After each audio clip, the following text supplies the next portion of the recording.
Bismillahirrahmanirrahim. Assalamu alaikum, my dear students. Hope all of you are doing well. I'm your science teacher here with science video lecture number 3. We are in chapter number 1, the digestive system. In my first lecture, you have learnt about the food and its components. The components of food are carbohydrates, proteins, fats, vitamins, minerals, fibers, and water. My today's topic is digestion. It is on page 3 and 4 of your book.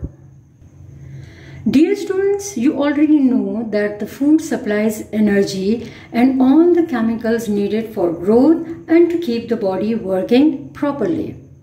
Now the question arises that whether it is necessary that the food should reach to each and every cell of your body. The answer is obviously yes. Then how can the food reach to the cells that are so small that they cannot be seen with the naked eye? The answer is so simple. So the food must be broken down to such extent that they could be able to reach to each and every cell of your body. So for this purpose, we have a process that is known as digestion.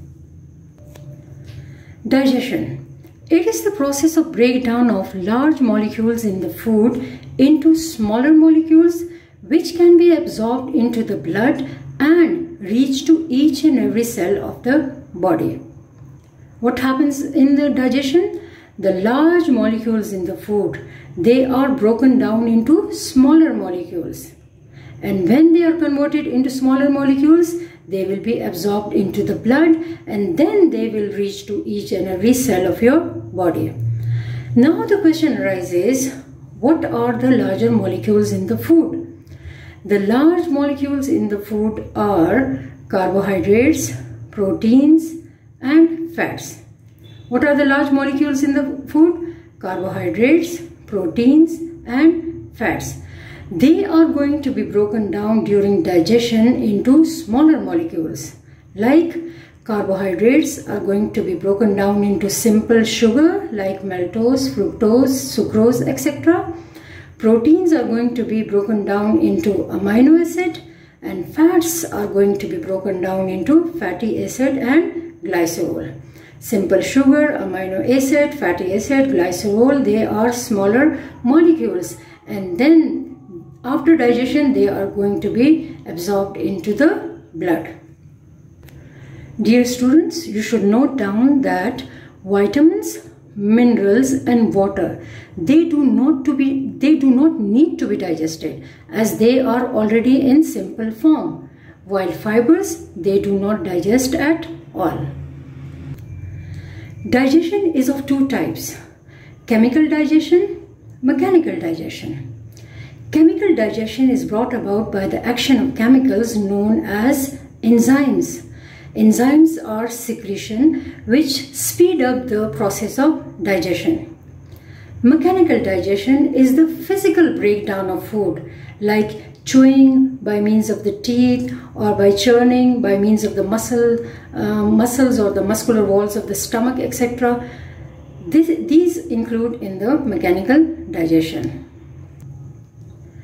It should be noted down that food digested mechanically cannot be absorbed into the blood. It has to be chemically digested for its absorption into the blood. Following steps are involved in digestion. Number 1, mechanical breakdown of the food. Number 2, chemical breakdown of the food. Number 3, absorption of the small molecules into the blood. And number 3, removal of insoluble waste materials. All these 4 steps will be explained in the process of digestion later on. The process of digestion is done by the digestive system. This hole is the digestive system. It is a 10 meters long coiled tube starting from the mouth and ends at the anus. What is the digestive system? It is a 10-meter long tube-like structure starting from the mouth and ending at the anus. It involves the following organs: mouth, esophagus, liver, stomach, gallbladder, pancreas, small intestine, large intestine, rectum, and finally the anus. Now I'm going to discuss the digestive process with the help of a model. This is the digestive system. This is the mouth of the human being. In the mouth, both mechanical and chemical digestion occurs. The food is chewed with the help of the teeth into smaller bits. In the mouth, we have the salivary glands which secrete a secretion that is known as saliva. The saliva contains an enzyme which is known as amylase, and now amylase is responsible for the conversion of carbohydrates into simple sugar known as maltose, fructose, galactose, etc. There is a muscular tongue inside the mouth. It rolls the food and pushes it down to the esophagus. This is the esophagus, which is also known as the gullet. Over here, the muscles in the walls contract and relax to push the food along. This movement is known as peristalsis. There is no mechanical or chemical digestion in the esophagus. Now the food will reach to the stomach, where it is stored for a few hours. The muscular walls of the stomach churn up the food and mix it with the gastric juices. Gastric juices contains hydrochloric acid, which will kill the bacteria in the food, and it also contains an enzyme known as protease, which converts proteins into amino acid. Dear students, you must note down that carbohydrates digestion starts in the mouth, while that of the proteins starts in the stomach. Now the food from the stomach will push down to the small intestine. Over here, digestion of fats occurs. The liver, which is a gland, it produces a secretion known as the bile, and this bile is stored in the gallbladder. Now the bile emulsifies the fats, that is, it breaks down into tiny droplets known as the fatty acid. Another gland known as the pancreas, it produces 3 enzymes. Number 1, amylase to digest the leftover carbohydrates, then protease to digest the leftover proteins, and lipase to digest the fats. So, in the small intestine, more protease, amylase and lipase, it finish off the digestion. It means the main digestion occurs in the small intestine. In the small intestine, we have a finger-like projection known as villi. Let me show you the villi. If this is small intestine, inside the small intestine, we have finger-like projections. They are known as villi. What is the function of villi?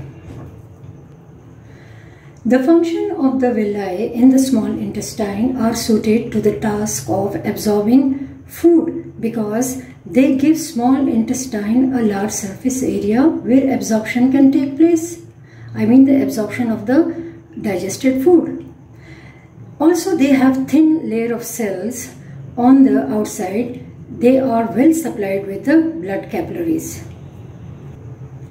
As the small intestine is supplied with blood capillaries, it means that the food is absorbed through the walls into the bloodstream, and digested food reaches to each and every cell of the body.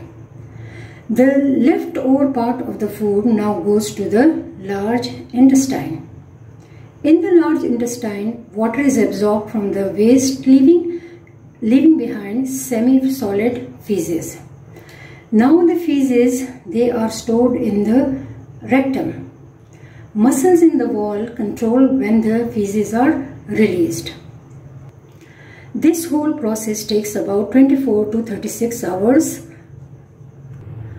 More details about the digestive system will be discussed in the next lecture. Now I am going to give you some written work. This is your science copy. I hope you have filled up the card cover. You must have written your course content. Work from home project assignment number 1 for May 2021-22. 3 questions were given. Number 1, write names of the 7 basic nutrients of the food. Then we have defined digestion. I hope now you are able to write this answer. Then we had the diagram question. Draw and label diagram of human digestive system. Now today's task is that you are going to fill the title page. Biology, chapter number 1, the digestive system. Short questions are 10, long questions are 4, diagram is 1, objectives are 20, and there is a question taken from the book, exercise number 3. Now this is your actual written work concerned with chapter number 1. Short question number 1. Name the 7 groups of food that are needed for a healthy and balanced diet.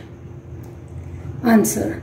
The 7 groups of food that are needed for a healthy and balanced diet are carbohydrates, proteins, fats, vitamins, minerals, dietary fibers, water.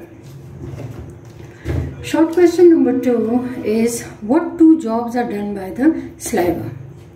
The 2 jobs done by saliva are, it moistens the food so that it is easy to swallow. Number 2, it contains an enzyme called amylase which breaks down starch or carbohydrates into simple sugar like maltose.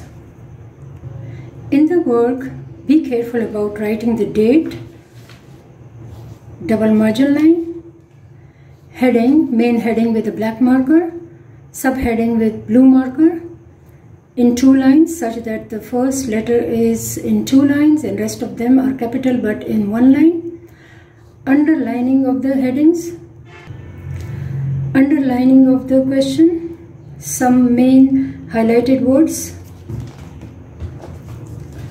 See highlighted words over here also, moisten, amylase, maltose, and in the end you are having your ending line. Write neatly, do not spoil your copy. That's all for today. See you next time. Until then, Allah Hafiz.